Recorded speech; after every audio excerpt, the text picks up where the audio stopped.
유튜브로 서일의 기도회를 쭉 시청하고 있었습니다. 또 유튜브로 보는 것보다 또 실제로 오니까 또 감동이고 또 여러분들을 가까이서 뵈니까 또 막 더 기쁘고 행복합니다. 예, 목사님께서 저를 참 잘 설명해 주셨어요. 목사님을 제가 유튜브로 자꾸 봐서 그런지 처음 뵙는 분이 아니라 오래전부터 알고 있는 분처럼 가깝게 느껴졌습니다.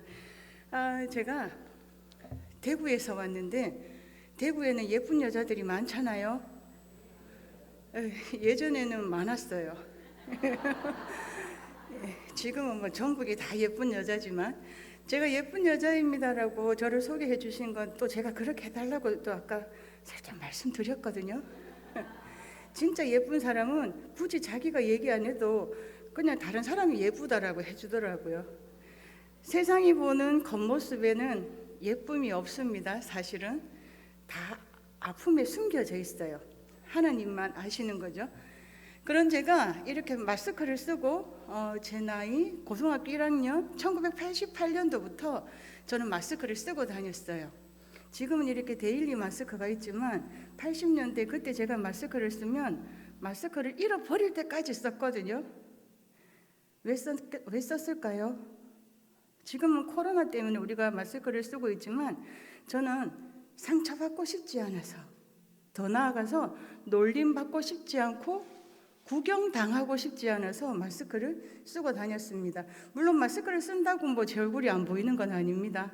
분명히 잘 보이지만 제가 또 이렇게 간증을 해야 하는데 지금 말하는데도 억수로 숨차거든요.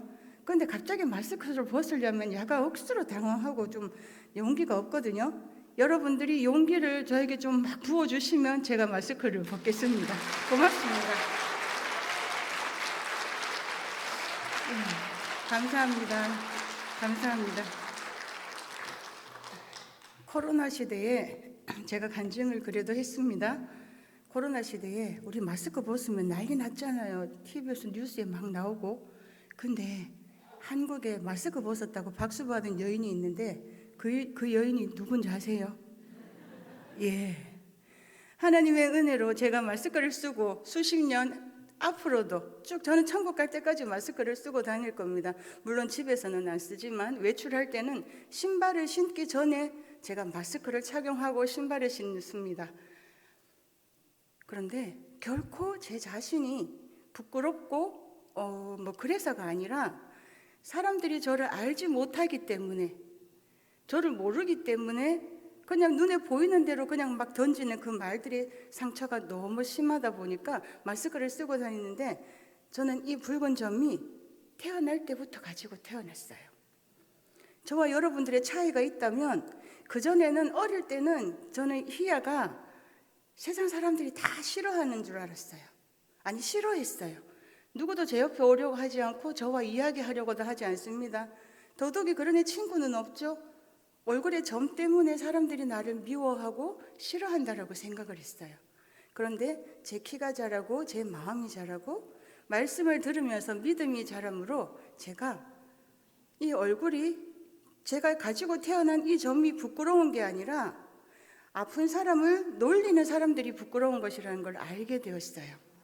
저와 여러분들의 차이가 있다면 저는 비정상이고 여러분들은 정상이고 이게 아니에요. 저와 여러분들의 차이는 크기 차이예요. 점의 크기 차이입니다. 여러분들은 작아서 잘 안 보이고요. 희아는 점이 너무 커서 잘 보이는 거예요. 25살에 얼굴이 아프면서 얼굴이 많이 이렇게 됐거든요. 여러분들의 또 차이가 있다면 저는 흉터가 크고 여러분들은 흉터가 작아서 잘 안 보이는 거예요. 그렇다라고 희아가 더 많이 슬프고 아픈 사람일까요? 아니요. 점이 크고 흉터가 크고 부모에게 버려진 인생이다 할지라도 이 인생이, 이 고난이 저를 불행하게 하는 게 아니더라고요. 얼굴에 붉은 점을 가지고 태어났고 저는 대구에 있는 구세군 해천원이라는 보육원에서 성장을 했습니다. 제가 몇 살에 보육원에 갔는지 저는 알 수 없어요. 초등학교를 입학하고부터는 기억이 있는데 태어나서 7살 초등학교 입학하기 전까지는 기억이 전혀 없습니다. 그러니 엄마의 얼굴도 모르겠죠. 저의 이름인들 제대로 알겠습니까? 파워포인트를 띄워주시면 제가 넘기면서 여러분들에게 보여드리겠습니다. 예, 이 삶의, 여러분들은 삶의 힘이 무엇입니까? 우리가 건강을 지키기 위해서 보약을 먹습니다. 좋은 음식을 먹습니다. 제 삶에는 좋은 음식, 보약 아무 소용이 없었어요. 제 삶에 제가 살아내는 데는 이게 가장 중요했습니다. 감사하는 마음 먹고 사는 것이 이 땅에 말하는 보약보다 감사하는 마음 먹고 사는 것이 제 삶의 최고의 보약이더라고요. 감사 안에 하나님이 왜 우리에게 감사하라고 하셨는지 저는 그 비밀을 알아요. 감사 때문에 감사했을 뿐입니다. 하나님 감사합니다라고 고백했을 뿐인데 이 여인이 대구에서 오늘 동선교회까지 이렇게 딱 왔어요. 감사 없이는 전 여기 올 수 없습니다. 어떻게 뭐 제가 대한민국을 빛낸 사람도 아니고 올림픽 나가서 금메달 딴 것도 아니고 뭐 공부를 아주 잘해가지고 지식이 있어서 이 자리에 온 것도 아닙니다. 그렇다라고 뭐 제가 뭐 사업을 해서 부자인 것도 아니고 놀림 받았고 늘 울었고 슬펐고 아팠습니다. 내세울 것 하나 없는 인생입니다. 놀림 받았고 구경당하는 이 인생이 하나님의 은혜로 간증을 할 수 있게 된 건 삶의 힘, 이 감사 때문입니다. 보육원 안에서 성장을 했습니다. 많은 사람들은 뭐 모태신앙이다라고 그렇게 얘기를 하죠. 근데 저는 제 자신에게 보육원 신앙이다라고 말을 해줍니다. 제 이름이 뭔지 아세요? 예, 제 이름이 김희아입니다. 이름 예쁘지요? 이 불려진 이름만 예쁜 게 아니라 이렇게 이름의 뜻이 참 예뻐요. 여자희의 예쁠 아자. 그래서 이름대로 됐는지 참 예쁜 여자가 된 것 같아요. 이 희아라는 이름, 저 사실은 한 40년 동안은 희아라는 이름으로 불려지지 않았어요. 사람들은 누가 그렇게 하라고 가르쳐 준 것도 아닌데 학교를 나가고 그때부터 저에게 듣는 건 희아라는 이름보다 귀신이다, 괴물이다, 저 고하다, 사과 반쪽이다, 아수라 백작이다. 저 정말 싫었어요. 정말 싫었어요. 이 점이 싫은 게 아니라 나를 그렇게 나쁜 것들로만 나를 부르는 게 정말 싫었어요. 희아라고, 이 아이가 점이 있는 보육원에 사는 이 아이가 희아라고 불러줘도 이 아이는 너무 슬픈데 싸우거나 대문 밖을 나가면 모두가 나를 그렇게 부르니 이 아이가 고개를 들고 다닐 수 있을까요? 땅바닥만 보면서 걷습니다. 학교 가는 길은 사람들이 안 다니는 좁고 먼 길로 다닙니다. 지각 1등이에요. 길 가다가 놀림 받는 것보다 지각해서 혼나는 게 더 마음이 편했으니까요. 희아라고 불려지지 않았던 이 희아가 방송에 나오고 난 이후에 많은 분들이 저를 희아씨라고 불러주더라고요. 길을 걸어갑니다. 근데 갑자기 누가 희아씨 부르는 거예요. 제가 뒤를 돌아봤어요. 저는 모르는 사람이에요. 방송에서 저를 봤다고 저를 기억해 주시는 거예요. 저는 이 세상에서 누가 어릴 때는 누가 제일 좋았냐면 희아라고 불러주는 사람이 제일 좋았어요. 그런데 가만히 돌아보니까 이미 30년 전부터인가요? 대한민국의 유명한 가수가 희아를 억수로 불러왔더라고요. 그래서 저는 누군지 아시지요? 대한민국에 좋아하는 가수가 한 명 있는데 희아를 불러준 이승철 씨를 굉장히 좋아합니다. 희아라는 이 이름을 엄마가 지어주셨는지 보육원의 원장님이 지어주셨는지 저는 잘 알지 못합니다. 그냥 희아라고 부르니 내 이름이 희아구나. 저희들은 70년대, 60년대 이때는 부모님들이 보육원에 아이들을 데려다 놓으면 그냥 뭐 이 아이에 대해서 생일이고 이름이고 이런 것들이 없는 사람이 너무 많았어요. 그래서 보육원에 입소하는 그날이 저희들의 생일이 되고 이 아이의 키와 몸집을 보고 몇 살 정도 되겠다. 그렇게 해서 우리는 생일이 만들어지는 거예요. 그래서 저는 보육원에서 만들어준 호적으로 지금까지 살아가고 있습니다.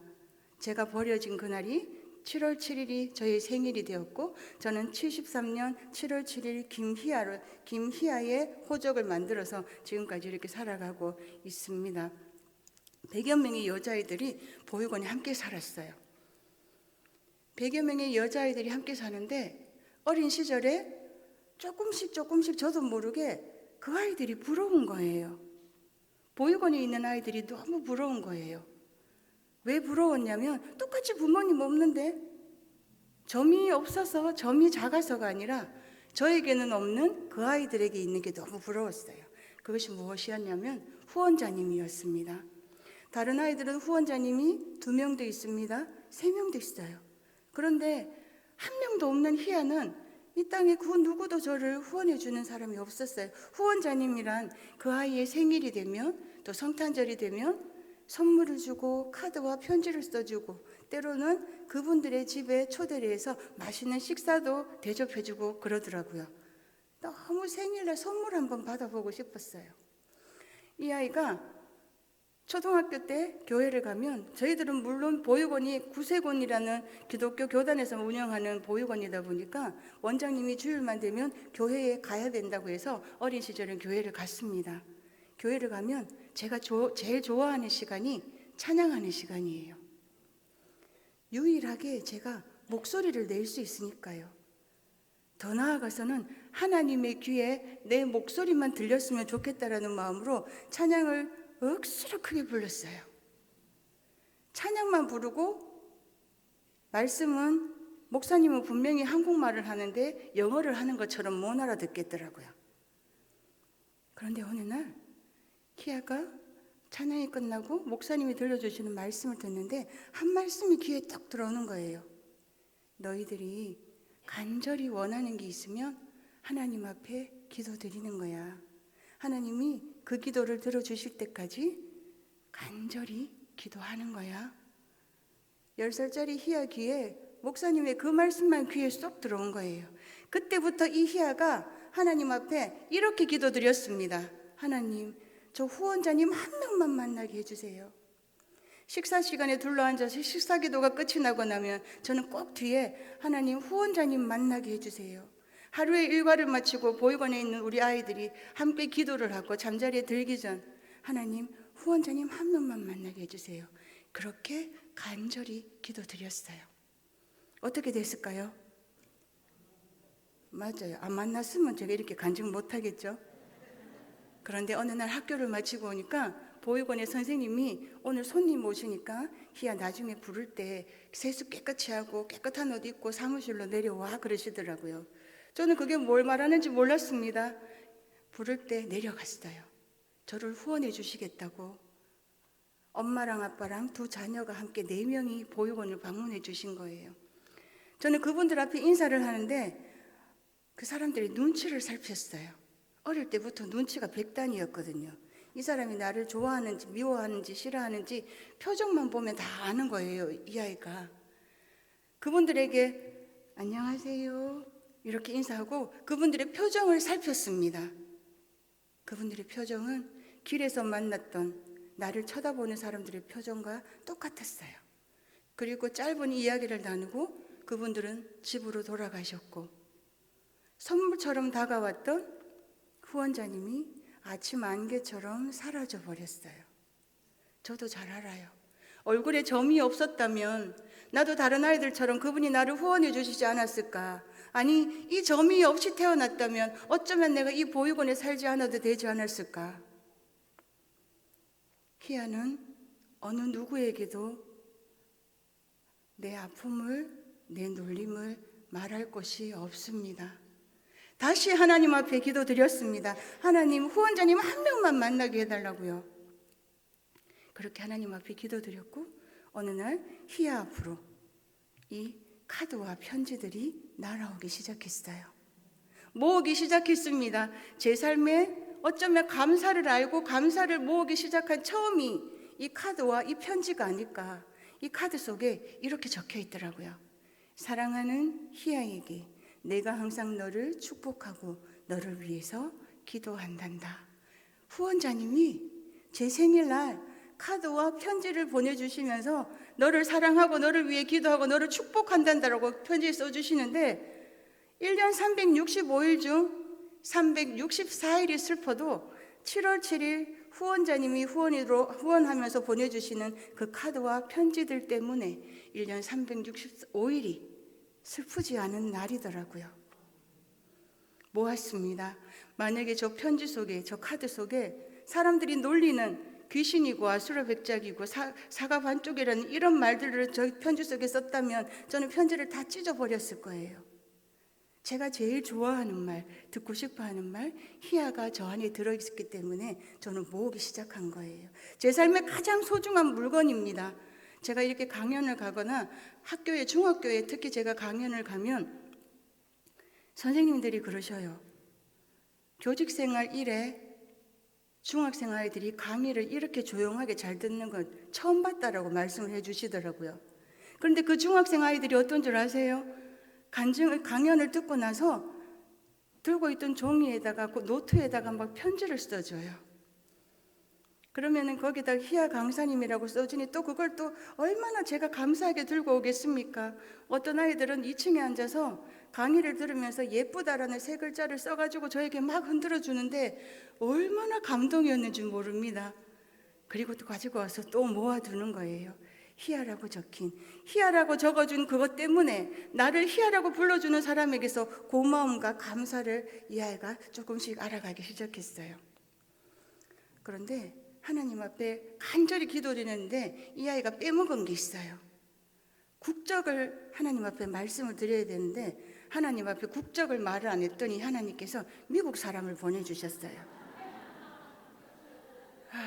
한국 사람이면 명절이고 설이고 이렇게 뵐 수가 있는데 미국 사람이니까 못 뵙잖아요.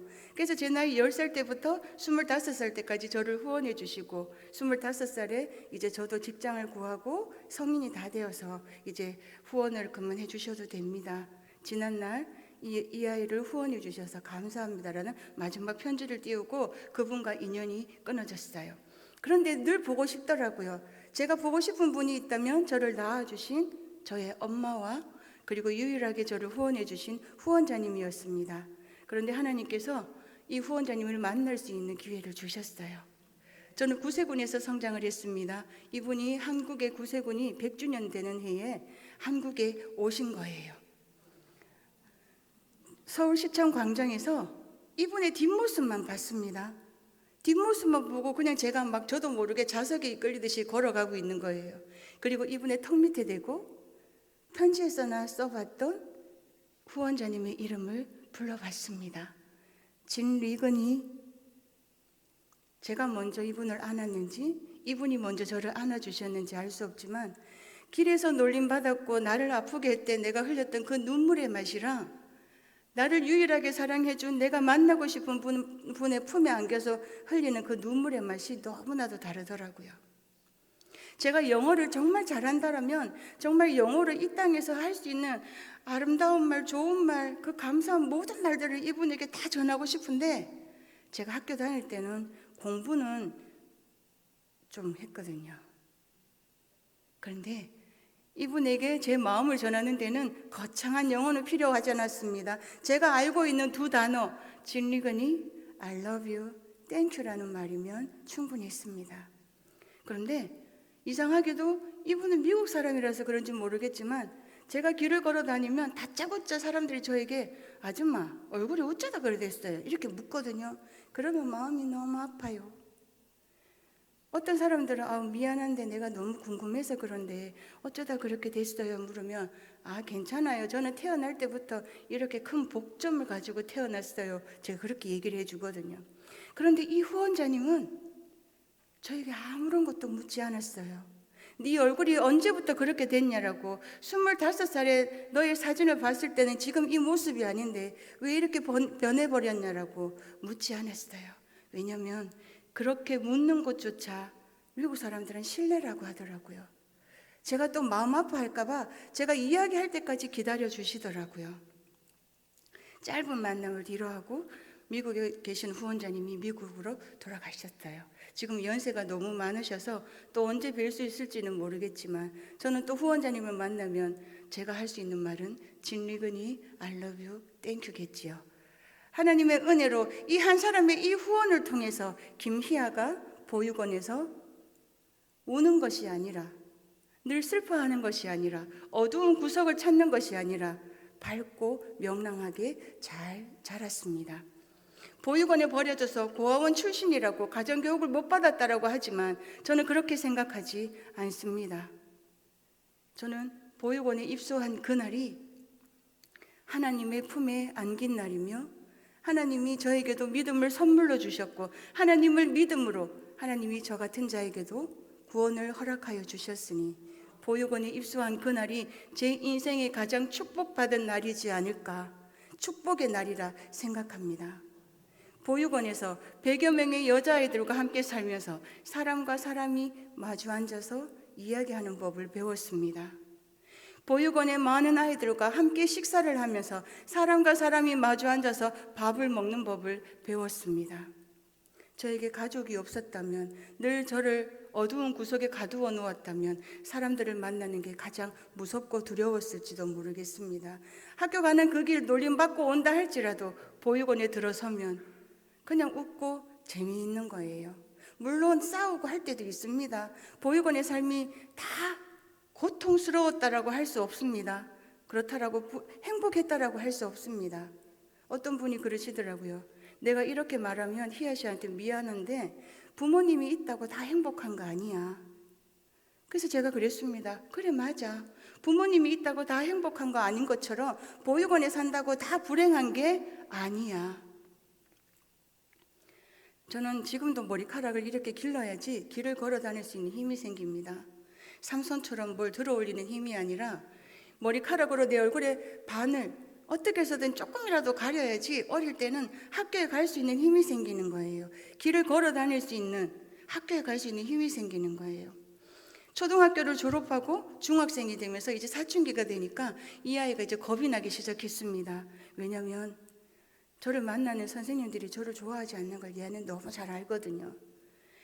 졸업을 하고 입학하기 전에 하나님 앞에 기도드렸습니다. 하나님, 이제 중학생이 돼서 새 선생님을 만나는데 하나님, 새로 만나는 선생님은 희아를 싫어하지 않게 해주세요. 하나님, 저를 좋아하게 해주세요.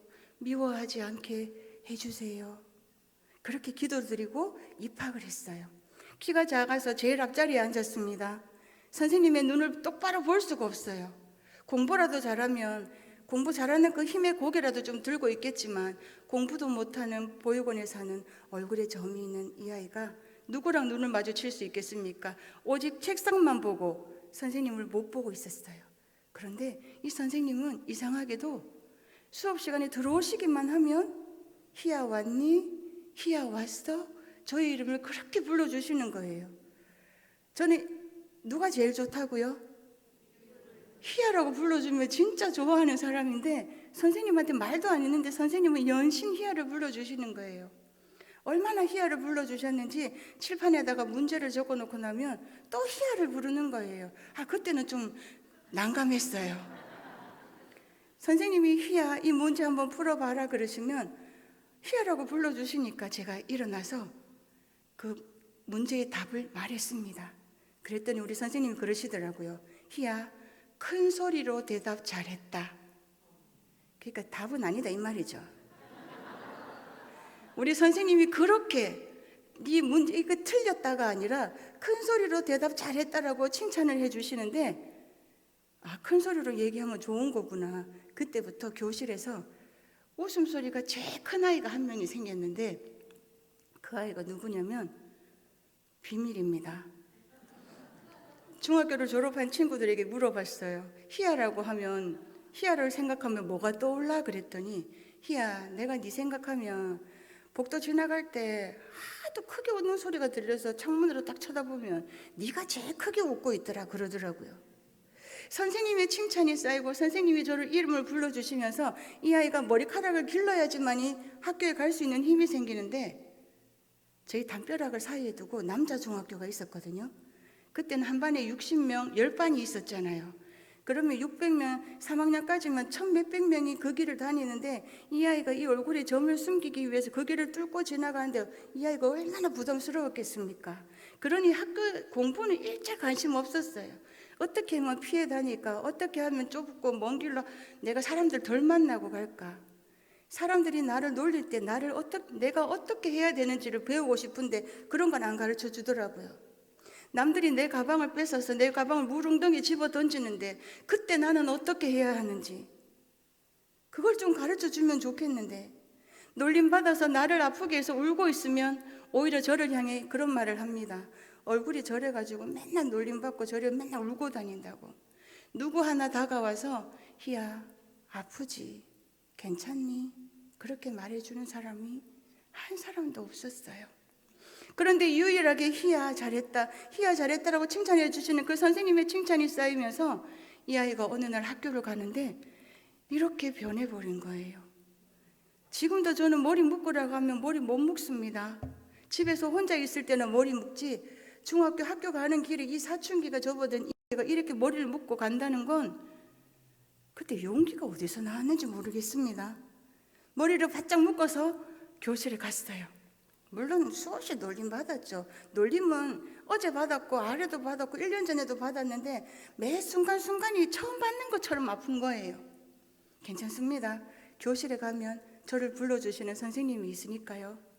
교실에 들어갔더니 선생님이 그러시더라고요. 희야 머리 묶으니까 예쁘네. 네가 머리카락으로 네 얼굴을 다 가리고 다닌다고 해서 사람들이 네 얼굴 못 보는 거 아니야. 희야 남들은 희야를 이상하게 본다 해도 희야는 희야를 똑바로 봐야 되지 않겠니? 어릴 때는 선생님이 하시는 이 말씀이 뭘 말하는지 몰랐습니다. 남들이 다 나를 이상하게 보는데 전염병 환자처럼 나를 피하고 나를 구경하면서 지나가는데 저주받은 인생이라고, 저렇게 태어나서 고아로 버려져가지고 저래가지고 어떻게 살아가겠냐라고 다 나를 미워하고 나에게 그런 말들만 하고 가는데 내 자신조차도 내가 그런 생각이 드는데 선생님은 저를 보고 똑바로 봐야 되지 않겠니라고 말씀해 주시더라고요. 그 선생님과 지금까지도 연락을 하고 있습니다. 10년 전에 제가 강의를 시작하고 그때 우리 선생님이 그러시더라고요. 희야 네 강의 가는데 좀 같이 한번 가보자 그러시는 거예요. 우리 선생님이 제일 끝에 앉아 계시고 포항의 어느 기업회차에서 제가 강의를 했습니다. 근데 선생님이 앉아 계시니까 제가 중간에 제가 공부를 못했습니다라고 좀 이렇게 중간 정도 했습니다라고 말하고 싶은데 선생님이 딱 앉아 계시니까 그 말을 못 하겠더라고요. 그래서 제가 공부를 못했습니다라고 말씀을 드렸어요. 강의가 끝이 나고 나서 그 사장님이 우리 선생님과 함께 촬영하시면서 물으시는 거예요. 선생님, 김희아 강사 말하는 거 들으니까 공부 잘했을 것 같은데 진짜 공부 못했습니까? 그러시는 거예요. 그런 거 말고 딴 거 물어봐 주시면 좋을 텐데 우리 선생님이 얼마나 훌륭하신지 그때 또 깨달았습니다. 이렇게 말씀하시더라고요. 희아가 학교 다닐 때 공부를 못한 게 아니라 야가 시험 치면 성적이 안 나왔습니다 그러더라고요. 시험 쳤는데 성적이 안 나온 거예요. 공부 못한다고 머리가 나쁜 게 절대 또 아니더라고요. 아이들이 성적이 안 나오면 그냥 성적이 안 나왔구나 그렇게 이해하시면 됩니다. 그렇게 선생님의 칭찬에 선생님은 그렇게 저를 5손가락 안에 드는 제자다라고 말씀을 해주시더라고요. 선생님을 만나면서 이런 생각을 해봤습니다. 나에게 엄마가 있다면 선생님 같은 사람이 나의 엄마면 좋겠다 그런 생각이 들더라고요.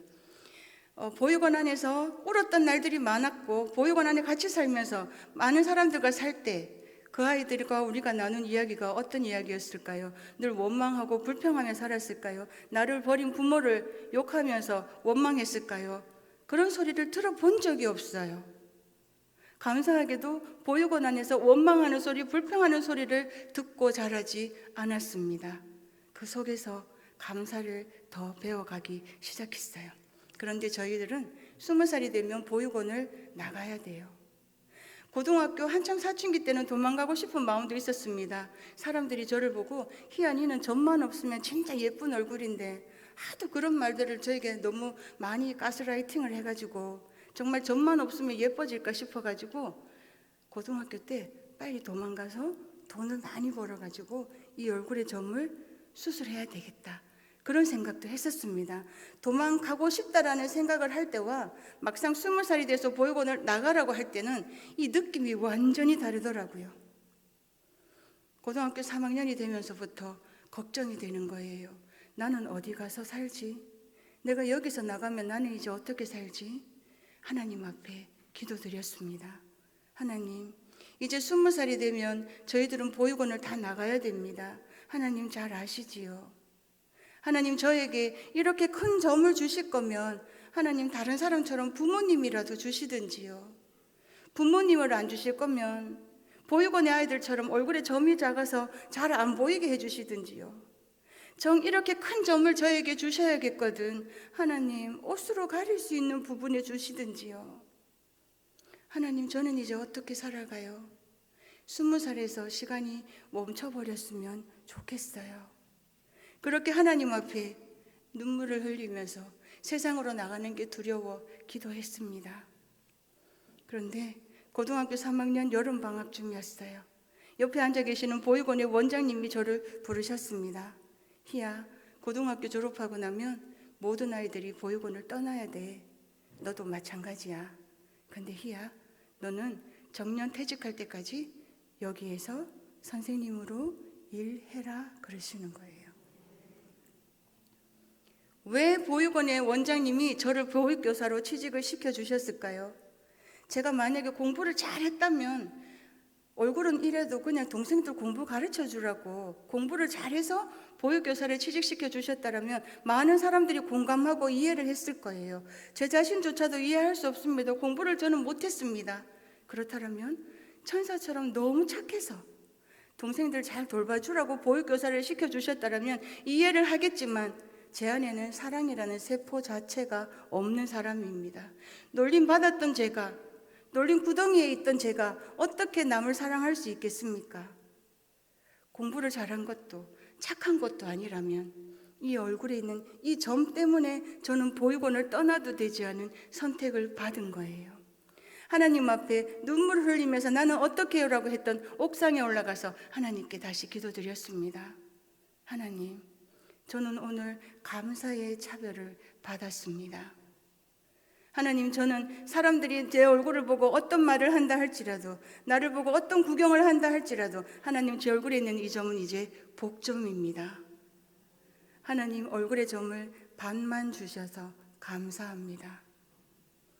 그렇게 저는 20살에 보육원을 떠나도 되지 않은 이렇게 예쁜 20살의 아가씨가 되었어요. 예쁘죠? 그렇게 점만 없으면 진짜 예쁜데. 아, 참. 고맙습니다.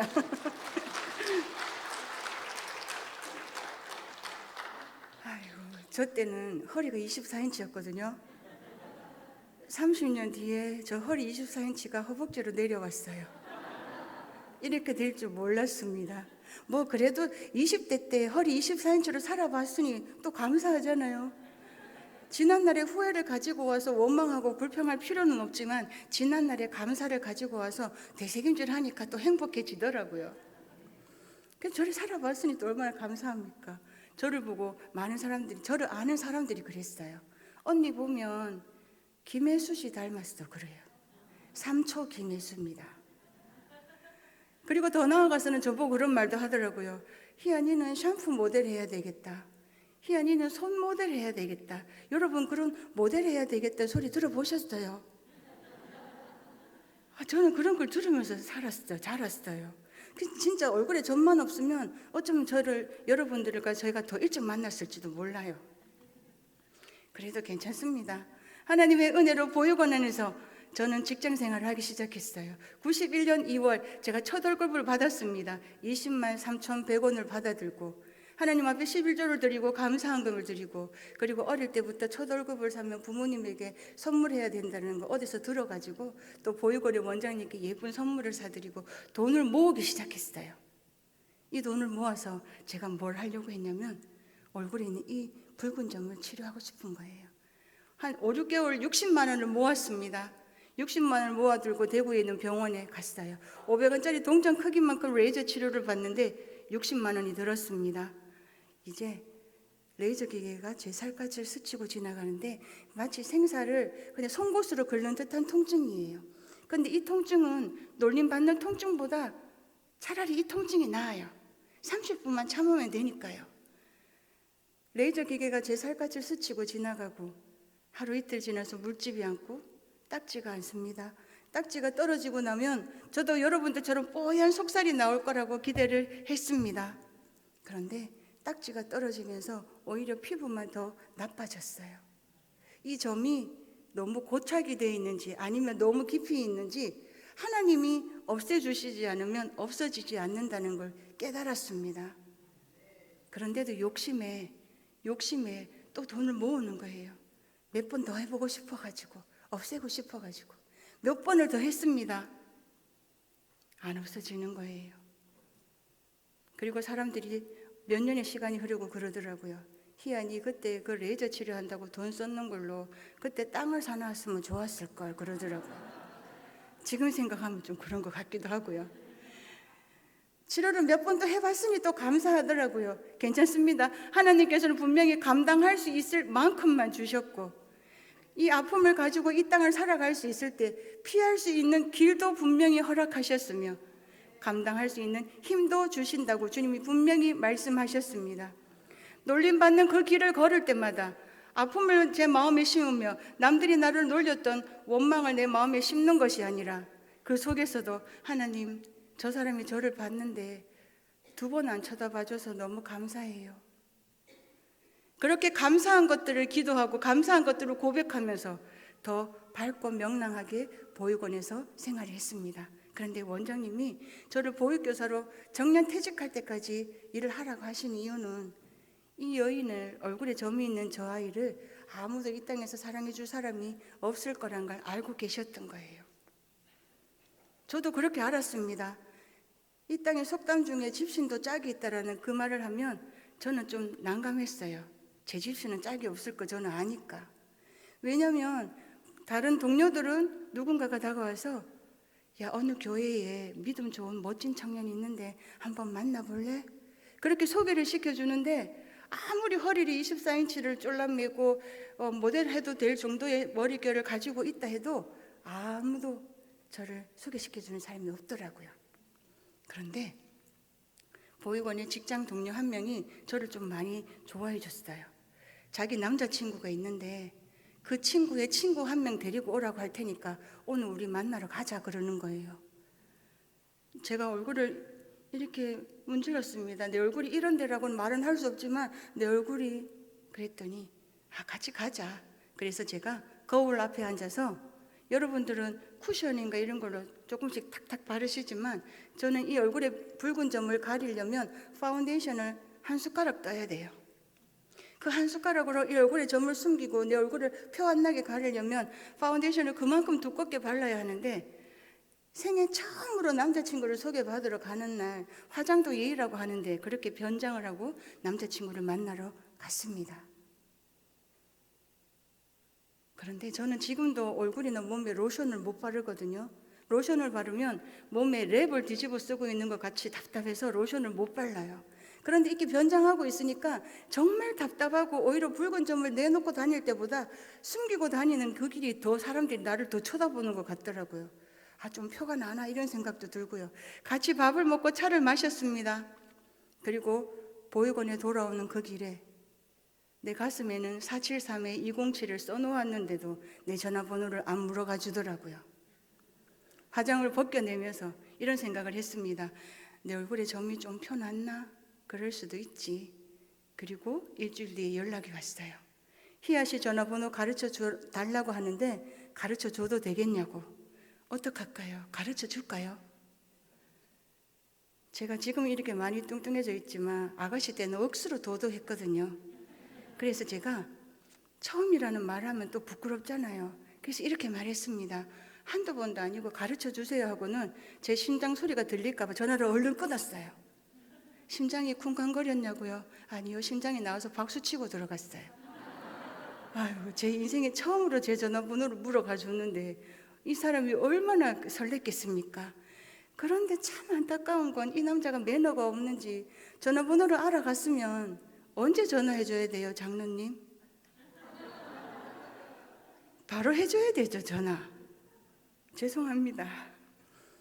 연락이 안 오는 거예요. 그래서 제가 사람들이 그런 얘기를 어릴 때는 많이 들었습니다. 결혼을 하고도 후회하고 안 하고도 후회한다면 하고 후회하라는 말을 그때는 참 많이 들었어요. 그래서 제가 단어 하나 바꾸었습니다. 전화를 하고도 후회하고 안 하고도 후회한다면 내가 한번 해보고 후회하자. 그래서 제가 삐삐를 쳤어요. 삐삐를 쳤더니 전화가 바로 온 거예요. 왜 전화번호 물어가놓고 전화 안 했어요? 그랬더니 바빠서 안 했대요. 그 속으로 그랬습니다. 지금은 안 바쁜가?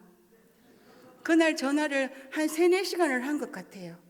감사하게도 얼굴을 보고 변장한 채로 이 사람과 3-4시간 이야기하라고 하면 저는 고개를 못 들었을 거예요.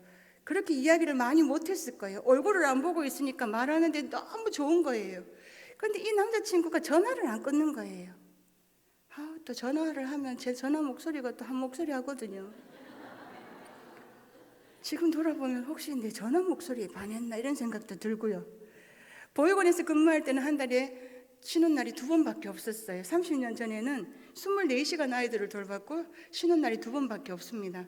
그래서 제가 남자친구를 만날 수 있는 날이 한 달에 2번, 변장할 수 있는 날이 딱 2번밖에 없으니까 너무 감사한 거예요. 매일매일 출퇴근하는 회사에 다니면서 이 친구가 저를 매일매일 보자고 했으면 월급 30만 원이 화장품 값으로 다 썼을 거예요.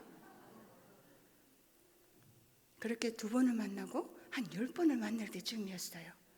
이 친구가 저 옆에 앉아 있는데 제가 이렇게 딱 보니까 몸이 좀 이렇게 떨고 있는 거예요. 그래서 제가 물었어요. 상묵 씨 춥나? 그랬더니 내가 추워서 떠는 걸로 보이나? 그러더라고요. 안 추운데 왜 떠노? 그랬더니 제 옆에 딱 와서 앉더니 그러더라고요. 희아 씨 사랑해 그러는 거예요. 사랑해 이 말은 제가 국어사전에서나 봤고 후원자님이 써준 편지 속에서나 카드에서나 봤던 말이에요. 사랑해 이 말을 사람의 입에서 듣는 거는 생전 태어나서 처음이었어요. 어땠냐고요? 무서웠습니다. 왜냐하면 변장하고 있는 상태에서 저한테 사랑한다라고 말했으니까 무서운 거예요. 내 얼굴에 점을 보고 이 친구가 희아씨 사랑해라고 했으면 저는 무릎 꿇고 그 사람에게 고맙다고 했을지도 몰라요. 숨기고 있습니다. 아직까지 제가 보육원에서 자랐다는 걸 말하지 못했어요. 보육원에서 자란 걸 말하면 혹시 나를 버릴까 봐. 그래서 말도 못하고 있습니다. 얼굴에 있는 이 점은 더더욱 말 못하겠습니다. 근데 이 친구가 저에게 사랑한다라고 말하는데 무섭고 두려운 거예요. 누구에게 가서 내 고민을 말할 수 있겠습니까? 제가 말할 수 있는, 제가 고민을 얘기할 수 있고 도와달라고 말할 수 있는 곳은 하나님 앞에 기도밖에 없었습니다. 기도할 수 있다는 게 얼마나 감사한지요. 사랑한다는 그 말을 들은 그 순간부터 하나님 앞에 이렇게 기도드렸습니다. 하나님, 남자친구가 저보고 사랑한다라고 했어요. 그런데 이 친구가 제 겉모습과 제 환경과 제 조건이 아니라 하나님 제 마음을 볼 수 있게 해주세요. 하나님 이 친구에게 내 얼굴을 보여줄 수 있는 방법을 주세요. 사진 한 장 들고 나가서 이게 나한테 만나줄 수 있어 이렇게 말 못하겠어요.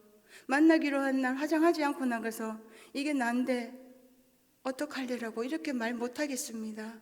하나님 이 얼굴을 보여줄 수 있는 방법을 주세요. 10살짜리 꼬마 희아가 후원자님을 만나게 해달라고 기도했던 그때의 그 마음으로 하나님께서 방법을 주실 때까지 기도를 해봐야겠습니다. 만난 지 1년째 되는 24번째 만나기로 한 날이에요. 대구에 있는 대구 백화점 앞에서 오후 3시에 만나기로 했습니다. 12시에 이 골목길로 가면 한 15분만 걸어가면 제가 변장하는 선배 언니 집이 나오는 거예요. 마음 편안하게 외출복 다 갖추어 있고 남자친구를 만날 때마다 메고 있던 핸드백을 옆에 메고 변장은 아직 하지 않은 채 이 골목길로 걸어가고 있었어요. 한 발 한 발 걸어가고 있는 그때 제가 지나가기 일보 직전에 제가 지나가고 나서 누군가가 차에서 내렸다라면 모르고 스쳐 지나갔을 텐데 제가 지나가기 일보 직전에 12시에 보육원 골목에다가 차를 세우고 누군가가 제 앞에 딱 내려섰습니다. 저는 변장을 해야 합니다. 이렇게 변장을 하고 나가야 하는데 예쁘죠? 근데 저는 희야 분명히 맞습니다. 이렇게 변장하지 않고 얼굴에 붉은 점을 드러내놓고 골목길 중간에서 3시에 만나기로 한 제 남자친구가 이렇게 동그란 눈을 크게 뜨고 저를 뚫어지게 보고 있는 거예요. 우와 하셨습니까? 감사합니다. 대구의 장동건 씨라고 자랑했다가 욕 많이 먹었습니다. 들켰어요. 제가 지나가고 차문을 열고 내렸으면 좋았을 텐데 핸드백을 메고 우유를 마시려고 고개를 들고 있는데 이 친구가 저를 위에서 이렇게 내려다보고 있는 거예요. 어떻게 할까요? 분명히 이 친구가 내 얼굴을 봤어. 그러면 나는 이제 이 친구가 나를 버릴 거야. 이제 포기하는 마음이 그 순간 제 마음에 쏙 들어오는 거예요. 뭐라고 차에 앉혀놓고 뭐라고 말을 하는데 아무런 말도 귀에 들어오지 않아요. 포기하는 마음으로 내 마음을 꽉 채우고 이 친구가 하는 한마디에 제가 말을 했습니다. 희아 씨, 얼굴이 언제부터 그랬노? 그러길래 포기했으니까요. 이 사람이 나를 버리겠구나 하는 그 마음이 가득 차서 이렇게 말했습니다. 네 만나고부터 그랬다.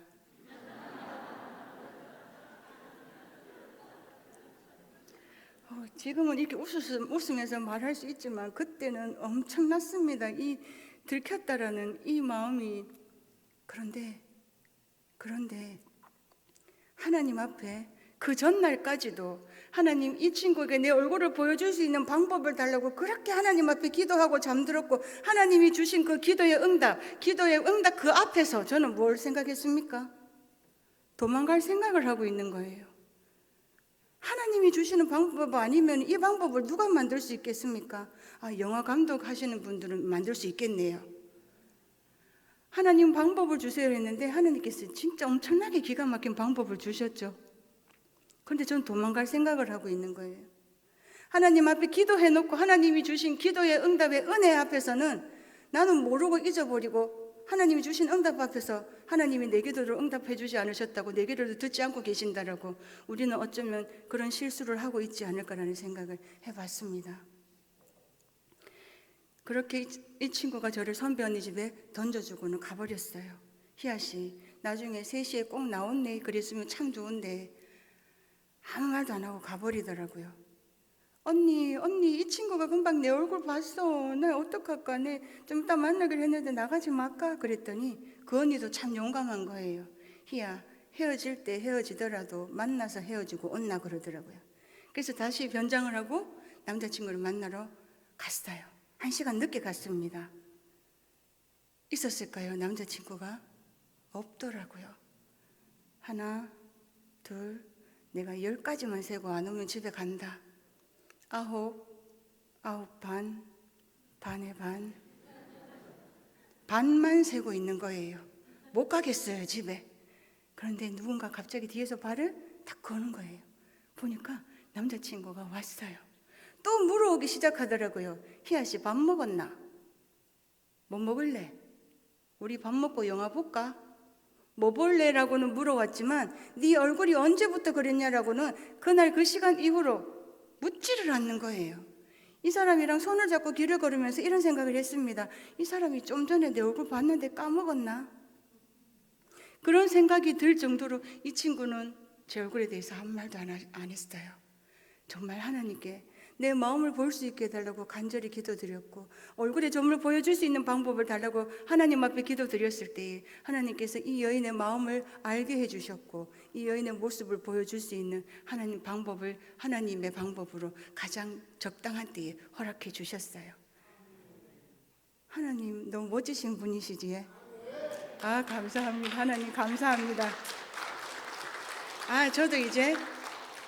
저도 이제 진짜 남자친구가 생겼어요. 맞지? 얼굴에 점 있는 것도 봤고 이때 들켰다 싶을 때 이때 제가 또 고백했습니다. 나 사실은 내가 일하는 보육원에서 자랐어. 그렇게 얘기했더니 그것도 개의치 않더라고요. 저는 이제 진짜 어쩌면 어린 시절부터 내가 가져보고 싶은 가정이라는 거, 나에게도 있었으면 하는 식구, 어쩌면 식구가 생기지 않을까? 가정이라는 걸 가져볼 수 있지 않을까? 희아가 이제 행복해지기 시작했습니다. 물론 그전에도 행복했지만 나도 이제 남자친구가 생겼고 만약에 희아에게 얼굴에 점도 있고 보육원에도 있는데 이 아이가 돈이 너무 많았다면 저는 이 남자의 사랑을 의심했을지도 몰라요. 내 돈 보고 나를 좋아한다라고 생각했을지도 몰라요. 근데 돈이 없는데, 엄마가 없는데, 부모님이 없는데, 얼굴에 점이 있는데도 내 옆에 있어준 이 남자친구에게 정말 진심으로 감사했습니다. 그래서 희아가 이렇게 밝게 명랑하게 더 웃을 수 있게 되더라고요. 나도 이제 가정이라는 걸 가질 수 있을까? 어쩌면 결혼이라는 걸 할 수 있지 않을까? 그렇게 만난 지 2년째 되는 12월이었습니다. 그날도 남자친구와 만나기로 약속을 했고 희아가 머리를 감으려고 고개를 숙이는데 갑자기 제 오른쪽 코에서 코피가 막 쏟아지는 거예요. 코피가 쏟아져서 고개를 뒤로 젖혔는데 이 코피가 물을 마시듯이 목구멍으로 막 넘어가는 거예요. 그래서 다시 고개를 숙이면 양쪽 코에서 코피가 쏟아지다가 나중에 입으로까지 코피가 쏟아질 정도로 엄청나게 코피가 쏟아지는 거예요. 저는 태어나서 코피를 그때까지 쏟아본 적이 없습니다. 어금니가 아파오기 시작했어요. 치과에 가서 이 치료를 다 받았습니다. 선생님, 치료 다 했는데 왜 이렇게 어금니가 아파요? 속에서 금이 가면 아플 수도 있습니다. 그렇게 말씀하시더라고요. 치과에 갔습니다. 치과에 가서 치료를 해도 아프고 눈에서 눈물이 쏟아지기 시작했어요. 코피는 계속 쏟아지고 이비인후과에 가서 선생님이 제 코를 딱 보시더니 그러시더라고요. 코에 물혹이 생겼으니까 큰 병원으로 가보라고 하시더라고요. 그래서 대구에 있는 영대병원을 제 나이 25살 12월에 찾아갔습니다. 선생님이 제 코 안에 있는 조직을 떼어내서 검사를 해봐야 한대요. 조직을 떼어내는데 얼마나 고통스러웠는지 그 고통이 병원 냄새로 아직까지 기억으로 남아있을 정도로 고통스러웠어요. 조직을 떼어내고 검사 결과가 나와서 보육원으로 전화가 왔습니다. 부모님과 함께 병원을 방문하라는 전화를 받았어요. 근데 저는 함께 갈 부모님이 없습니다. 보육원에 간호사 선생님이랑 함께 병원을 갔고 선생님은 저를 밖에 앉혀놓고 간호사 선생님에게 이런 말을 해주었어요. 김희아 씨 얼굴에 악성 종양이 생겼는데 이건 흔하지는 않은데 강아지 얼굴에도 걸릴 수가 있습니다라고 했대요. 상기된 얼굴로 나에게 이런 그런 말을 해주는데 악성 종양이라고? 저는 25살이었지만 그때까지 악성 종양이 뭘 말하는지 몰랐습니다. 사람들이 암으로 아프다라는 이야기는 들어봤지만 악성 종양으로 아프다라는 이야기는 그때까지 들어본 적이 없어서 그냥 코에 있는 물혹이 종기가 됐나? 종기인가? 그렇게 생각을 했어요. 그리고 병원에 입원시켜놓고 많은 검사들을 받았습니다. 수술하기 며칠 전에 정신과 선생님과 상담하기 위해서 마주 앉았어요. 저는 병원에서 늘상 웃고 있는 아이였습니다. 맨날 밤새 코피를 쏟고 진통제가 없으면 잠을 잘 수 없을 정도로 고통스러운데 저도 모르겠어요. 병원에서 왜 그리 행복했는지 계속 웃고 있더라고요. 정신과 선생님과 마주 앉았을 때 저는 웃고 있는데 선생님의 얼굴은 저와 반대였습니다. 저에게 대해서 많이 묻는데 저는 지금 그냥 할 말이 그냥 행복한데요, 좋은데요, 이 수술 콩만 떼어내면 집에 갈 수 있는 거잖아요, 저는 지금 괜찮아요, 그렇게 계속 말을 하고 있는데 선생님의 표정을 보면서 점점 굳어져가는 그 선생님의 표정에서 이 무게가 없는 그 무거움이 제 어깨 위에 내려앉는 걸 느꼈습니다. 그때 뭔가 조금 내가 좀 많이 아픈 거구나 그런 생각이 들더라고요. 수술하기 3일 전 수요일 저녁이었습니다. 선생님이 병원 12층으로 저를 부르셨어요. 수술 동의서에 사인을 해야 한대요. 그리고 선생님 앞에 코피는 비록 쏟고 있지만 빵긋 웃고 앉아있는 저를 향해서 수술 후에 일어날 수 있는 최악의 상황들을 쏟아내기 시작했습니다. 김미아 씨, 수술하게 되면 오른쪽 얼굴에 뼈와 살들이 다 잘려나갑니다. 뼈와 살들이 잘려나가서 구멍이 나 있는 이 자리에는 팔에 있는 근육과 동맥을 얼굴에 이식할 겁니다. 팔에 구멍이 난 자리는 허벅지에 살을 이식할 거고 당신 목은 구멍을 낼 겁니다. 당신이 먹은 음식은 코로 다시 다 넘어올 수 있습니다. 암이 눈에까지 전이됐다면 눈을 적출해야 할지도 모릅니다. 언어에 장애가 올 수도 있습니다. 당신 배에 있는 살 덩어리를 떼어내서 얼굴에 이식을 할 겁니다. 동맥과 함께 연결을 할 거고 이 동맥을 타고 이 얼굴에 이식해 놓은 이 살 덩어리에 피가 흐르지 않으면 살이 썩으면서 구멍이 날 수도 있습니다. 김희아 씨, 당신의 병명은 상악동 암입니다. 제 나이 25살이었습니다. 저는 행복한 사람이었어요. 제 삶을 돌아봤을 때 감사한 게 너무 많은 사람입니다. 그래서 하나님 앞에 늘 감사를 고백하며 살았습니다. 얼굴에 반이 잘려나간다면 저는 누구보다도 잘 압니다. 놀림받을 걸, 구경당할 걸, 그 아픈 말들로부터 나를 지켜낸다는 게 얼마나 힘든지 저는 누구보다도 잘 압니다. 수술 동의서 위에 제가 가장 좋아하는 김희아라는 이름 3글자를 올려놓고 하나님께 이렇게 여쭈어 봤습니다. 하나님, 맞은 자리 또 맞으면 이런 아픔인가요? 하나님, 맞은 자리 또 맞으면 이런 아픔인가요? 더 이상 그 어떤 말로도 하나님 앞에 원망도 불평도 할 수가 없었습니다. 길을 걷다가 어떤 사람이 지나가면서 저에게 이런 말을 했습니다. 밥맛이야, 저것도 얼굴이라고 들고 다니나. 길을 다니면서 무수히 들었던 그런 말들을 들으면서 내 자신을 지키고 내 자신을 살리기 위해 하나님 앞에 그 순간 이런 기도를 했습니다.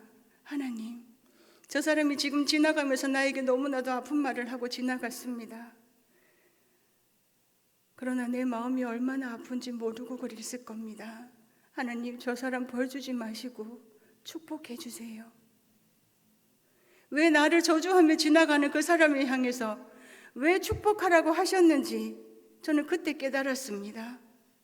하나님은 아픈 나에게, 아픈 사람을 위해서 똑같이 저주하는 저주의 인생이 아니라 축복하는 인생으로 살아갈 수 있게 하시기 위해서 축복하라고 하셨던 거예요. 그것이, 그 말이 내 마음에 아픔으로 남아있는 건 아니지만 기억으로 남아있습니다. 그 말을 들었던 그날 저는 하나님 앞에 저녁에 아이들을 재워놓고 이런 기도를 했습니다. 시작은 하나님 앞에 감사합니다라는 기도로 시작을 했지만 어느새 저도 모르게 하나님 앞에 주먹을 불끈 쥐었습니다. 하나님, 이 주먹이 지우개가 되게 해주세요. 하나님, 이 주먹이 지우개가 돼서 제가 이렇게 문지를 때마다 하나님, 이 점이 지워지게 해주세요. 하나님, 공책에 글씨 잘못 쓰면 지우개로 지우면 지워지잖아요. 하나님, 저도 사람처럼 살고 싶어요. 하나님, 저도 사람이 되고 싶어요. 내 얼굴에 눈물이 떨어질 때 볼이 따가웠습니다. 내 살갗이 벗겨질 정도로 하나님께 이 주먹이 지우개가 되게 해달라고 내 얼굴을 문지르고 아니 지우고 또 지우며 소리 낼 수 없는 고함으로 하나님께 내 얼굴에 점을 지워달라고 울부짖고 있는 그때에 저는 봤습니다. 저와 마주 앉아서 저보다 더 많은 눈물을 흘리시고 계시는 주님을 봤습니다. 주님의 눈물을 보고 하나님 앞에 다시 두 손 모아 이렇게 기도했습니다. 하나님, 다시는 제 얼굴 때문에 하나님께 슬픈 눈물을 드리지 않겠습니다. 하나님, 제 얼굴 때문에 하나님이 기뻐서 흘리는 눈물을 드리겠습니다. 그렇게 기도를 하고 저는 그날 밤 잠이 들었어요. 그리고 아침에 깨어났을 때 간호사 선생님이 그러시더라고요. 얼굴에 왜 이렇게 흉터가 생겼냐고. 아무것도 아니에요. 저는 그날 밤 주님의 눈물을 보면서 주님은 고통스러운 그 순간에도 한 시간도 한 번도 나를 떠나지 않고 내가 울 때 나보다 더 많은 눈물로 나와 함께 계셔 주셨구나. 내가 올 때 내 눈물을 주님이 대신 흘려주셨기에 그 많은 날들의 놀림 속에서 아픔 속에서 내가 웃을 수 있었구나. 주님은 제 마음의 붉은 점을 깨끗이 지워주셨습니다. 하나님 앞에 다시는 내 얼굴 때문에 하나님께 슬픈 눈물을 드리지 않겠다라고 했던 이 기도가 수술 동의서 위에 제 이름을 올려놓는 그 순간 떠올랐습니다. 원망도 불평도 왜 나에게 이런 아픔을 주셨냐라고 말할 수 없습니다. 제가 울면 주님이 더 많은 눈물을 흘리시는 걸 저는 아니까요. 살아야겠습니다. 살아내야겠습니다. 내 눈에 보이는 것에서 감사를 찾아냈습니다. 하나님, 수술하고 깨어나면 저 별을 다시 볼 수 있을 거니까 감사합니다. 하나님, 수술하고 깨어나면 지금 죽을 것 같은 내 얼굴에 이 통증이, 이 아픔이 뼈와 살과 함께 잘려나갈 거니까 감사합니다. 하나님, 고맙습니다. 25살 12월 그의 성탄 선물은 저에게 너무나도 아프고 가혹했지만 또 제 삶에 가장 커다란 선물을 받은 날이기도 했습니다. 수술하러 가는 그날 새벽에 잠을 잘 수가 없었어요. 물론 너무 고통스럽고 아픔이 커서 잠을 잘 수가 없었지만 제가 잠을 못 잔 이유는 하나입니다. 너무 행복한 거예요. 수술실에 들어가면 내 얼굴에 반이 잘려나가서 지금보다 더 나빠지는 모든 상황이 될 텐데 그건 그냥 모르겠습니다. 수술해봐야 알겠습니다. 그냥 지금 이 순간 그동안 저는 사랑받지 못했고 관심받지 못했는데 입원한 그날부터 많은 분들은 저를 위해 기도해 주시고 저를 위로해 주셨고 많은 사랑을 보내주셨어요. 그러니 병원 생활이 행복했던 겁니다. 간호사 선생님에게 다가가서 이렇게 말했어요. 선생님, 이제 6시에 수술하러 들어가는데 저 지금 너무 행복해요. 그랬더니 간호사 선생님이 이렇게 말씀하시더라고요. 희아씨, 나는 희아씨 보면 내가 힘이 나요. 그러는 거예요. 저 같은 사람을 보고 힘이 난대요. 제가 뭐 선생님에게 시금치를 드린 것도 아니고 박하스를 드린 것도 아닌데 근데 저 같은 사람을 보고 힘이 난대요라는 그 말에 제가 더 힘이 나더라고요. 그냥 저는 감사해서 감사합니다라고 했는 것밖에 없는데 그 감사는 또 누군가에게 더 큰 힘이 되는가 봐요. 상악동 암입니다. 얼굴에 반이 잘려나갑니다. 이 말을 듣고 그 다음에 제가 하나님 앞에 감사를 드리고 그 다음 한 행동이 공중전화기 앞에 갔습니다. 내 옆에 있어준 이 남자친구에게 전화를 했어요. 2년이라는 그 시간 유일하게 내 손을 잡아주었고 나에게 사랑한다라고 말해주었고 내 얼굴에 점을 보고도 내가 부모님이 없는 아이란 걸 알고도 내 옆에 있어준 이 남자친구에게 25살에 만난 이 암을 가지고 이 친구 옆에 있을 수 없다라는 마음이 들더라고요. 얼굴에 이 반이 잘려나가면 이제 화장도 할 수가 없습니다. 세상은 아픔을 나누면 반이 된다라고 하지만 제 아픔을 나누면 아니 이건 나누는 것이 아니라 오히려 더 배의 아픔이 된다는 걸 저는 너무 잘 알기에 사랑하기 때문에 헤어진다라는 그 말은 있을 수 없는 말이라 생각했습니다. 제 남자친구에게 전화해서 너무 미안하고 2년이라는 시간 감사하고 사랑하기 때문에 미안해서 헤어져야 되겠다는 그 말을 해야겠습니다. 마지막 숫자 1을 눌러야 하는데 왜 이렇게 손이 일자로 가지 않고 눌러지지 않는지요? 일자를 누르면 이제 정말 헤어져야 합니다. 그래도 눌러야 합니다. 눌렀습니다. 남자친구가 전화를 받았어요. 상묵 씨, 우리 이제 헤어지자. 그렇게 얘기를 하고 전화를 끊었습니다. 병실에 돌아와 침대에 걸터 앉아서 일기를 쓰면서 하나님께 기도드렸습니다. 하나님, 제가 남자친구에게 헤어지자라고 말했어요. 이 친구가 저를 떠나가도 미워도 원망도 하지 않겠습니다. 2년이라는 시간 나에게 준 따뜻한 사랑으로 감사하며 살겠습니다. 그런데 하나님, 제 마음 아시지요? 하나님, 제 마음 아시지요? 그렇게 하나님 앞에 기도드리면서 며칠을 보냈어요. 늘 전화를 해주던 남자친구가 그 말을 기다렸다는 듯이 전화가 오지 않더라고요. 기다려지면서 또 야속하게 됐습니다. 어떻게 헤어지자는 그 한마디에 이렇게 쉽게 헤어지나? 하나님, 제 마음 아시지요? 새벽에 잠을 자다가 약 기운이 다 떨어져서 통증 때문에 잠을 깼어요. 침대 맡에 검은 그림자가 있는 거예요. 겁이 나서 눈을 번쩍 뜰 수가 없습니다. 한참을 있다가 살짝 뒤척이면서 검은 그림자를 봤어요. 헤어지자라고 말했던 남자친구가 와준 거예요. 그래서 제가 물었습니다. 왜 왔는데? 그랬더니 희아씨 보고 싶어서 왔다 그러더라고요. 하나님 제 마음 아시지요? 예, 저는 정말 남자친구가 저를 떠나가지 않기를 간절히 원하는 마음이었습니다. 그렇게 하나님의 은혜로 만난 지 1년째 되는 날 내 얼굴에 점을 보여주셨고, 만난 지 2년째 되는 날 이 아픔을 함께 나눌 수 있게 해주셨습니다. 수술실에 들어갔고 마취약이 들어오고 저는 잠이 들었어요. 몇 시간이 흘렀는지 알 수가 없습니다. 누군가가 흔들어 깨우는 소리에 깼나 봐요. 떠지지 않은 눈으로, 벌어지지 않은 입으로 하나님께 기도드렸습니다. 하나님, 다시 저 불빛을 볼 수 있게 해주셔서 감사합니다. 옆에 있던 의사 선생님들의 말이 귀에 들어왔습니다. 오늘 수술이 너무 길어서 밥도 한 그릇 제대로 못 먹었다라고 말씀하시더라고요. 이렇게 깨어난 모습입니다. 제 얼굴에 제가 한 10년 전에 또 제 수술을 한 모습이에요. 수술하고 나서 제 온몸에는 수술 자국이 100cm가 넘습니다. 얼굴에만 아팠는데 이 얼굴의 아픔 때문에 여기저기 살들이 다 옮겨졌습니다.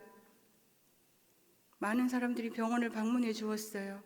어떤 사람이 병실 문을 열고 확 들어오더니 저를 보고 깜짝 놀라는 거예요. 그래서 제가 말했습니다. 왜요? 내 얼굴이 좀 너무 이상해졌어요? 좀 그렇죠? 그랬더니 그러시더라고요. 아니, 병원에 내가 오는 그 길 동안 얼굴에 점을 가지고 태어나서 부모님도 없이 자란 네가 어떻게 25살 꽃다운 나이에 어떻게 반에 암이 붉은 점이 있는 것도 아니고 남아있는 그 예쁜 오른쪽에 암이 걸려가지고 어떻게 그럴 수가 있냐고 너무 슬프고 아픈 마음으로 내가 병실 문을 열었는데 내가 놀란 건 희아 씨가 너무 활짝 웃고 있어서 내가 놀랬다 그러더라고요. 예, 웃을 수 있습니다.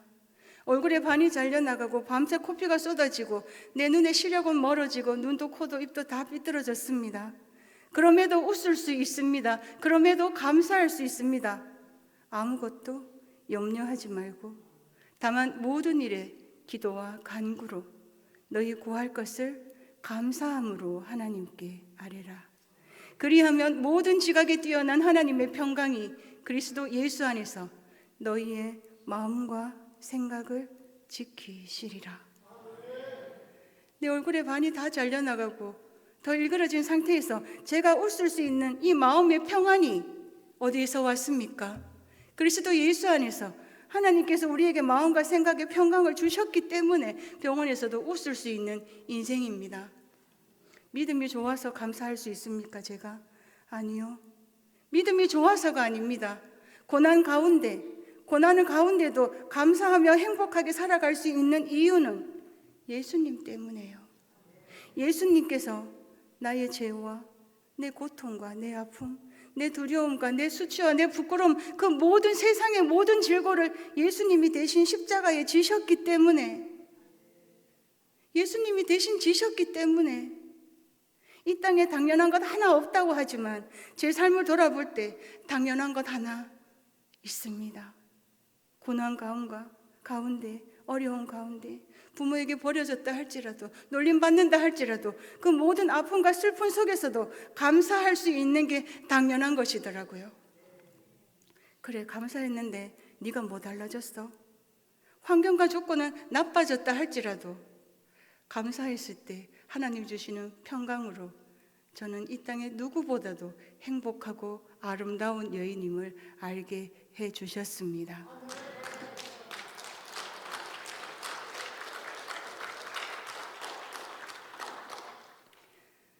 감사하면서 살았는데 늘 제가 주눅이 들고 늘 제가 원망과 불평으로 계속 좀 감사하려고 하면 원망이 불평이 들어오고 또 감사했는데 늘 주눅이 들고 늘 어두운 구석에만 있고 웃는 삶이 아니었다면 저는 감사하다가 포기했을지도 몰라요. 감사하다가 보니까 그냥 주위의 사람들이 희한이는 진짜 행복해 보인다 그러더라고요. 굳이 행복해야지 하지 마십시오. 그냥 감사하면 내가 행복해야지 안 해도 그냥 행복은 하나님이 주시는 그냥 선물인 거예요. 고난이 축복이라고요. 그러면 그 고난을 어떻게 축복으로 만드시겠습니까? 고난을 원망하고 불평한다면 그건 불행이 됩니다. 불행을 살찌우지 마십시오. 행복을 살찌우십시오. 감사가 고난이 유익이 되고 축복이 되는 삶으로 이 여인이 오늘 서일의 기도회에서 이렇게 간증을 하고 있지 않습니까? 하나님 앞에 모든 감사와 영광을 올려드립니다. 고맙습니다.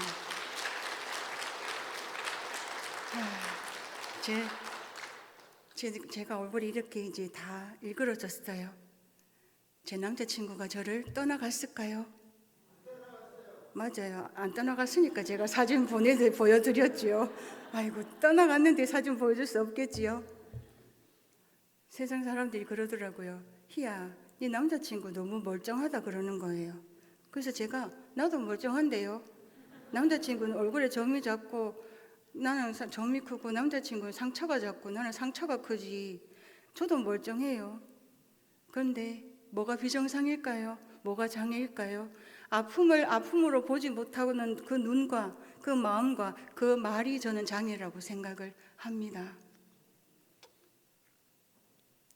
남자친구가 투병생활 4년째쯤 되는 해였어요. 희야 씨, 우리 아버지 만나러 가자 그러더라고요.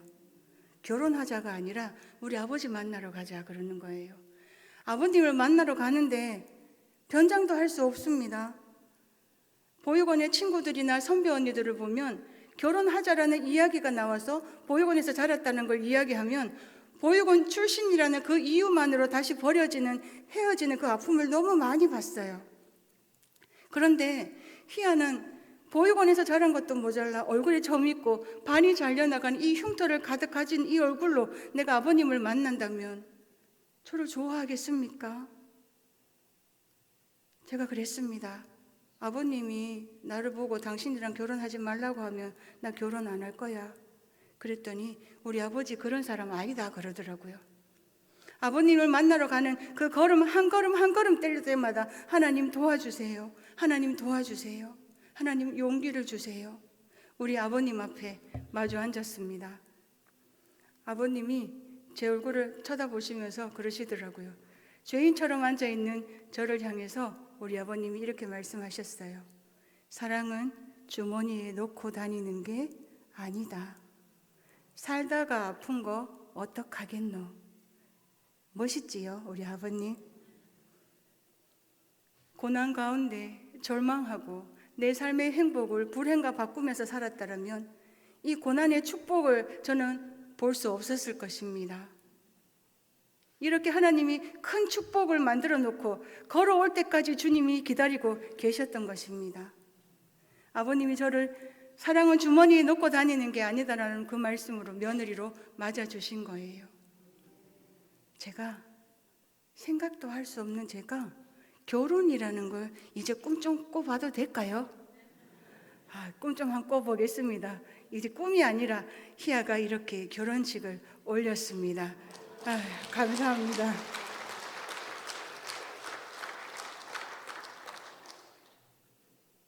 결혼했어요. 대구의 장동건 씨랑. 어떤 분이 그러더라고요. 희아, 네 신랑이 신랑이 참 대단하다 그러시더라고요. 저 같은 사람하고 결혼했는 신랑이 대단하대요. 이 사람은 대단한 게 아니라 제 남편은 훌륭한 사람이에요. 훌륭한 사람인데 이 모습으로 대구의 장동건 씨를 만난 희아가 더 대단하지 않습니까? 하나님께서 결혼이라는 커다란 선물을 주셨고 저도 이제 식구가 생겼어요. 가정이 생겼습니다. 이제는 네모난 식판에다 밥 먹는 게 아니라 동그란 국그릇 밥그릇에다가 밥과 국과를 따로 푸고 반찬이 옹기종기 담긴 그런 식탁에서 함께 밥 먹을 수 있는 식구가 생긴 거예요. 너무 생각만 해도 그거는 행복하고 흐뭇하더라고요. 그런데 하나님께서 저에게 또 자녀를 선물로 주셨어요. 우리 어머님들 어떤 기도 하셨습니까? 손가락 10개, 발가락 10개 건강하게 태어나게 해달라고 기도하셨지요? 물론 저도 그 기도는 101번째 기도예요. 1부터 100까지의 기도 제목이 있는데 1부터 99번째까지 기도 제목은 오직 하나였습니다. 하나님, 이 아기가 제 얼굴에 있는 이 점은 절대로 안 담고 태어나게 해주세요. 내 얼굴에 있는 점은 절대로 안 담고 태어나게 해주세요. 그리고 100번째 기도가 하나님, 이 아기가 태어나서 이 세상을 살아갈 때 엄마의 아픈 모습 때문에 이 아이가 상처받으면서 자라는 것이 아니라 이 아픈 모습이 이 아이가 자라는데 훌륭한 걸음이 될 수 있게 해주세요. 그렇게 하나님 앞에 기도를 드리면서 아기가 태어나는 날까지 주님 앞에 기도드리며, 저는 지금도 막 크게 웃으면 코피가 팍 터지거든요. 그때는 코피가 더 많이 날 때예요. 자연분만으로 아기를 낳고 싶었지만 그럴 수가 없어서 척추 마취를 하고 아기를 낳았습니다. 간호사 선생님이 아기를 데리고 와서 손가락 펴면서 막 보여주는데 저 안 봤습니다. 어딜 봤을까요? 하나님, 제 얼굴에 있는 이 점은 절대로 안 담고 태어나게 해주세요라고 간절히 기도드렸는데 제가 어찌 이 아기를 보고 놀라지 않을 수 있겠습니까? 아이고.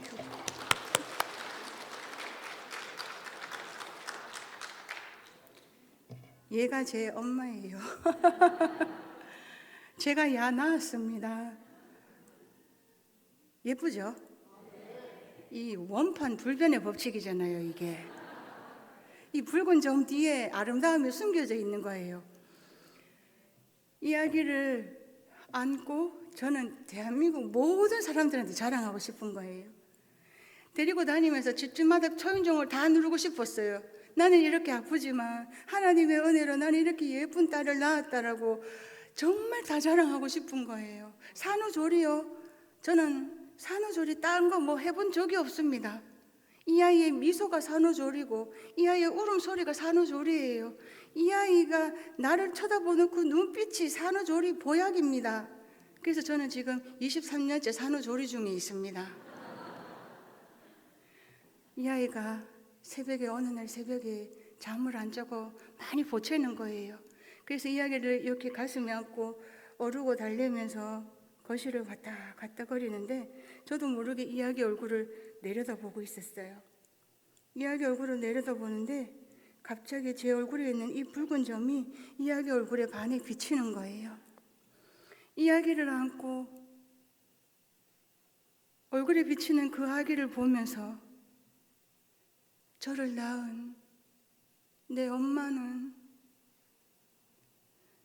붉은 점을 가진 이 아기를 가슴에 안고 젖을 물리면서 내 엄마는 얼마나 무서웠을까, 얼마나 아팠을까.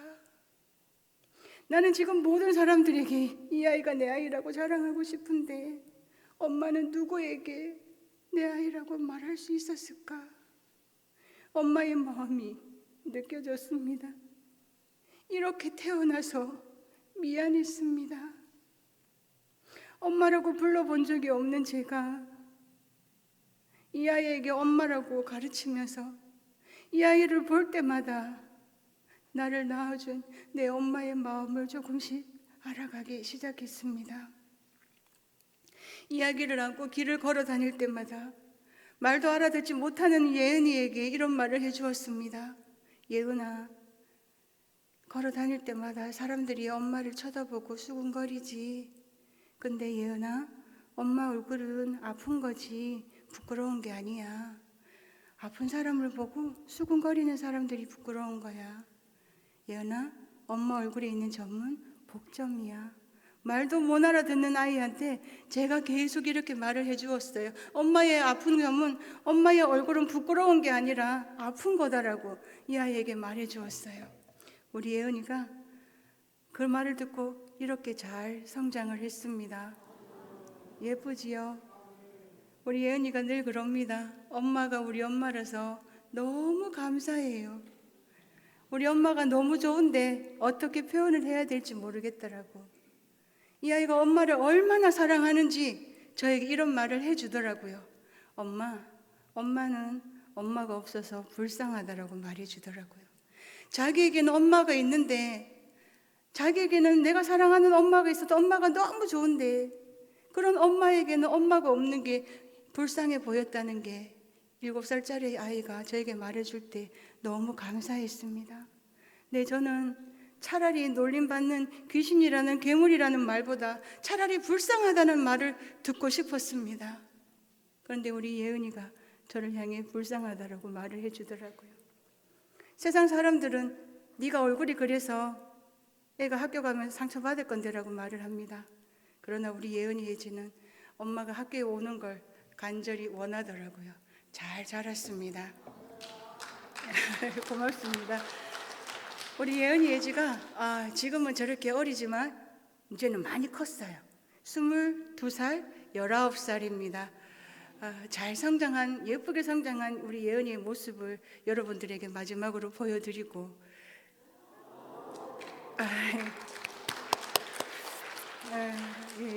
저기 꽃을 안고 있는 아이가 이번에 대학교 1학년이 됐는데 한동대 1학년이고요.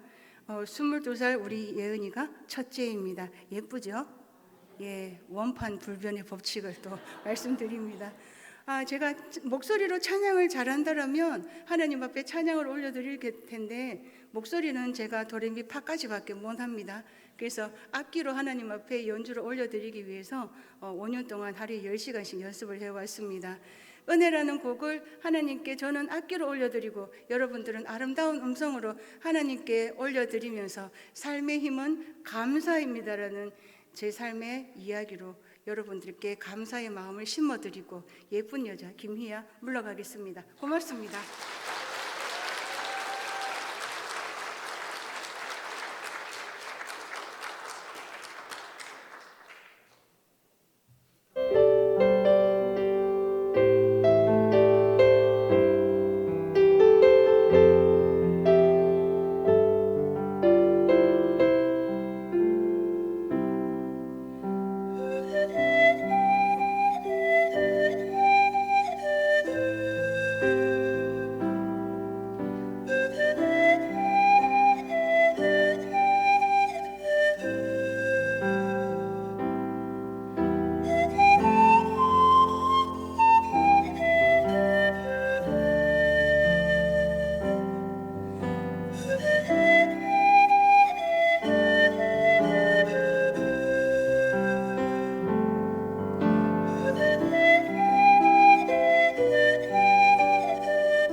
고맙습니다.